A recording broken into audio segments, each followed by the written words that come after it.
मंजित की शादी रोहन से होती है। रोहन को नशे की बुरी लत लगी होती है। एक दिन, अरे माँ, मेरा एक साइड का शरीर काम नहीं कर रहा है। मैं आज खेतों में कैसे जाऊंगा? अरे बेटा, ऐसा ना बोल। तेरे पापा के जाने के बाद से तू ही घर चलाने का सहारा है। मैं डॉक्टर को बुला लाती हूँ। देखिए बहन जी, रोहन के शरीर के एक साइड में लकवा है। अब वो कभी ट्रैक्टर नहीं चला पाएगा। घर में मनहूसियत का माहौल हो जाता है। लीजिए माँ जी, रोटी खा लीजिए। अरे बेटा, मुझे तो भविष्य की चिंता हो रही है। मेरा एक ही बेटा है और वो भी।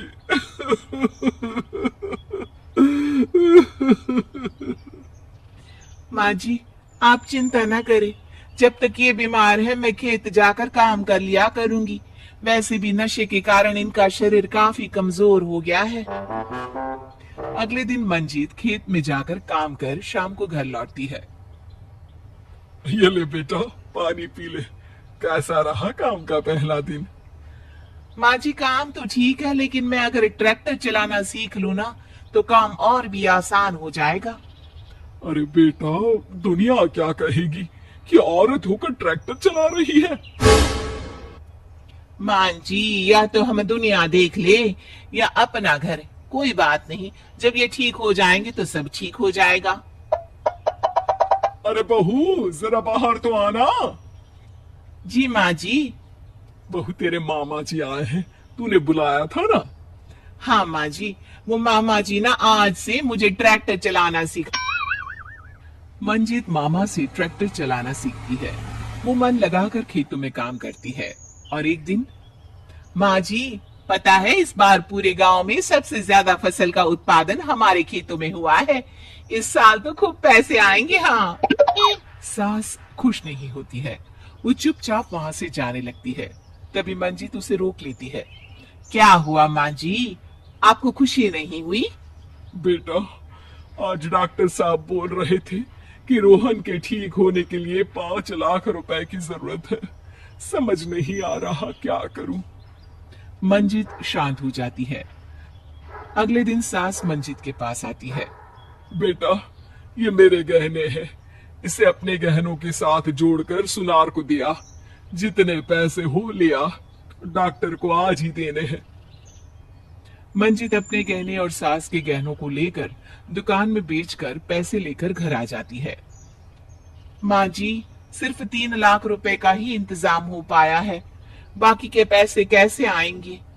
बेटा, अब तो एक ही चारा है। हमें जमीन भी बेचनी पड़ेगी। माँ, खेत बेच देंगे तो खाएंगे क्या?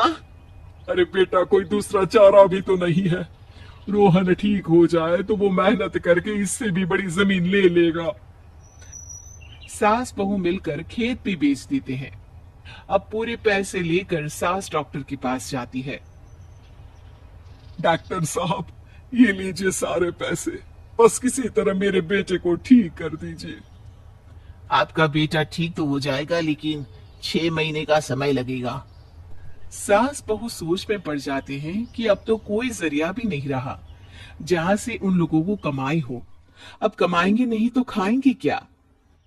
माँ जी, मेरे माता पिता ने लड़की होने के कारण मुझे ज्यादा पढ़ाया लिखाया नहीं, लेकिन ट्रैक्टर चलाना सीखकर मैं कुछ काम करने के लायक तो हो ही गई हूँ। अरे बेटा, ट्रैक्टर अब कहाँ चलाएगी? खेत तो बिक गए हैं। माँ जी, मैं किसी और के खेतों में दिहाड़ी में काम कर लूंगी। कुछ तो पैसे आएंगे ही ना। ये कहकर मंजीत काम करना शुरू कर देती है। जैसे तैसे उन पैसों से गुजारा चल ही रहा था। माँ जी, पास के अस्पताल से मुझे नौकरी के लिए ऑफर आया है। पैसे भी ये 4 गुना ज्यादा मिलेंगे और अब खाने पीने दवाई के साथ हम कुछ पैसे भविष्य के लिए भी जोड़ पाएंगे। लेकिन काम क्या है बहू? माँ जी, मुझे अस्पताल की एम्बुलेंस चलानी है। अरे, तू तो मेरी बहू नहीं, बेटा है बेटा। जरूर जा बेटा। और हाँ, तूने पूरे गांव में एक मिसाल कायम कर दिया कि हर काम हर कोई कर सकता है। उनके लिए लड़की या लड़का होने की कोई जरूरत नहीं। मंजीत मन लगाकर काम करना शुरू कर देती है। आगे जाकर वो खुद का एम्बुलेंस भी खरीद लेती है और अब तो उसका पति भी ठीक हो जाता है और सब पहले से भी ज्यादा खुशहाल जिंदगी जीने लगते हैं।